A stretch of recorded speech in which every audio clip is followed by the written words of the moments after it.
Hello दोस्तों, आप सभी लोग कैसे हैं। उम्मीद है आप सभी लोग अच्छे होंगे। आज मैं बताने जा रहा हूँ पितामह भीष्म के बारे में कि क्यों उन्हें 18 दिन तक तीरों की सेज पर सोना पड़ा। दोस्तों, आप सभी लोग जानते हैं प्रत्येक मनुष्य को अपने कर्मों का फल कभी न कभी न तो भुगतना ही पड़ता है। बात प्राचीन महाभारत काल की है। महाभारत के युद्ध में जो कुरुक्षेत्र के मैदान में हुआ, जिसमें 18 अश्वारोही सेना मारी गई। इस युद्ध में समापन और सभी मृतकों को श्रद्धांजलि देने के बाद पांडवों सहित श्री कृष्ण पितामह भीष्म से आशीर्वाद लेने के लिए उनके पास पहुँचे।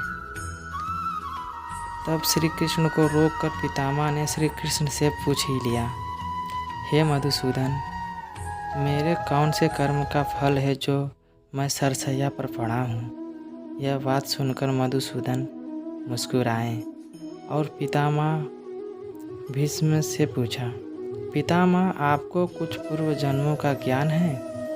इस पर भीष्म पितामह ने कहा, हाँ श्री कृष्ण, मुझे अपने 100 पूर्व जन्मों का ज्ञान है कि मैंने किसी व्यक्ति का कभी अहित नहीं किया।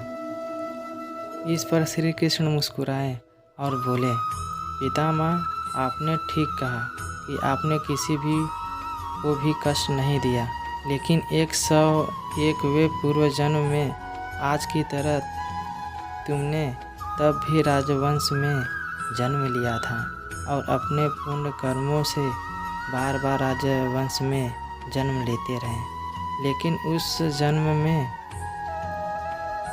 जब तुम युवराज थे, तब एक बार आप शिकार खेलकर जंगल से निकल रहे थे।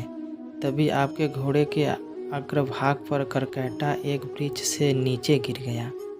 आपने अपने बाण से उठाकर उसे पीठ के पीछे फेंक दिया। उस समय वह बेरिया के पेड़ पर जाकर गिरा और बेरिया के कांटे उसकी पीठ में धंस गए, क्योंकि पीठ के बल जाकर गिरा था। करकेटा जितना निकलने की कोशिश करता, उतना ही कांटे उसकी पीठ में चुभ जाते हैं। और इस प्रकार करकेटा 18 दिन जीवित रहा और यही ईश्वर से प्रार्थना करता रहा, हे युवराज, जिस तरह मैं तड़प तड़प कर मृत्यु को प्राप्त हो रहा हूँ, ठीक इसी प्रकार तुम भी होना।